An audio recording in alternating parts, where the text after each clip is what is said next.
Welcome students, class 12th के लिए आपकी फ्लेमिंगो बुक के आज हमने आपके 4 क्वेश्चंस या यूँ कहें कि 6 क्वेश्चंस लिए हैं टोटल, लेकिन आंसर्स 4 बनाए हैं।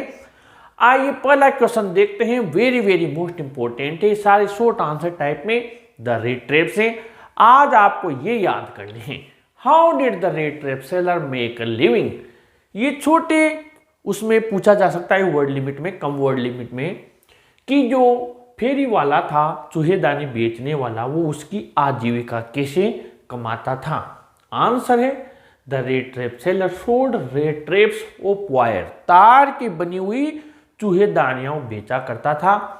ही bagged material from stores and big farms. वो जो उसकी सामग्री थी वो बड़े बड़े स्टोर से, बड़े बड़े फार्म से खरीद लेता था।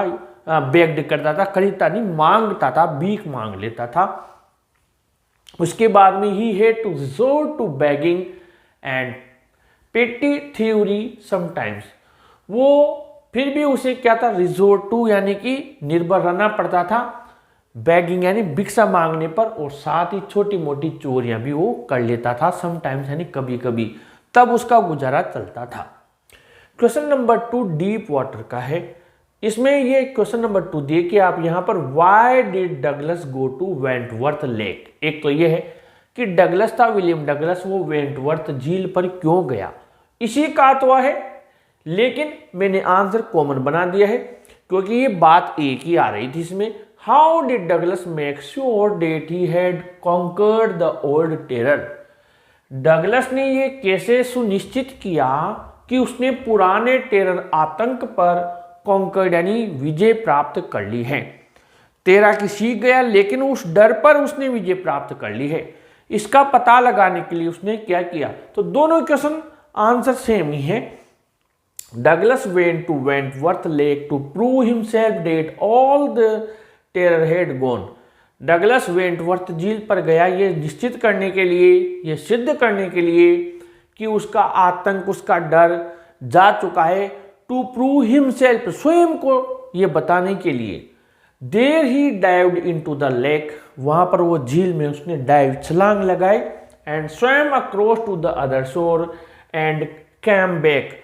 फिर उसने तैराकी करते हुए दूसरे किनारे पर गया और वहां से वापस आया। Number 3, what was the attitude of the average Indian in smaller localities towards advocates of home rule. यानी कि जो स्वराज की लिए प्रयास कर रहे थे भारत को स्वतंत्रता दिलाने के लिए, तो छोटे शहरों में सामान्य भारतीयों का उनके प्रति क्या एटीट्यूड था, क्या रवैया था, क्या व्यवहार था। इंडिगो से लिया है। The average Indians in smaller localities were so much afraid of the British government that they did not entertain advocates of home rule eight their houses. जो सामान्य भारतीय थे छोटे शहरों में, वो ब्रिटिश सरकार से बहुत ज़्यादा डरे हुए थे, इसलिए वो स्वराज के लिए जो प्रयास कर रहे थे, एडवोकेट कर रहे थे। एडवोकेट का मतलब स्वराज्य की बात को आगे बढ़ा रहे थे, रख रहे थे, उनको अपने घरों में शरण नहीं देते थे। They did not show any sympathy towards them। वो डेड यानी उनका साहस नहीं होता था कि वो स्वराज की या भारत की स्वतंत्रता के लिए लड़ रहे लोगों के प्रति कोई किसी प्रकार की सिंपैथी यानी दया बताए। अब क्वेश्चन नंबर 4, ये आपके हमने द लास्ट लेसन से लिया है। Why was Prince surprised when he reached the school in the morning। जब प्रिंस स्कूल में गया सुबह के समय, तो वो सरप्राइज यानी आश्चर्यचकित क्यों हो गया। अब इसी का अथवा जो आपके दिया हुआ है, एक तो एक क्वेश्चन है, और इसका अथवा जो दिया हुआ है, what change did French notice that morning in the school. उस सुबह को फ्रेंच ने स्कूल में क्या परिवर्तन पाया, क्या उसने देखा जब वो गया। सामान्यतया वहाँ क्या होता था और उस दिन ऐसा कौन सा उसे अजीब चीज लगी। तो ये 2 क्वेश्चन हैं, अलग अलग आपके गाइड पास बुक्स में आंसर दिए हुए हैं, लेकिन मैंने इसका भी एक ही आंसर बनाया है। That morning when friends reached the school, उस सुबह जब फ्रेंड स्कूल पहुंचा, देयर वॉज कंप्लीट साइलेंस, तो क्लास में स्कूल में पूरी शांति थी। His classmates were already in their places, उसके कक्षा के जो साथी थे, सहपाठी थे, वो पहले से उनके स्थानों पर बैठ गए थे।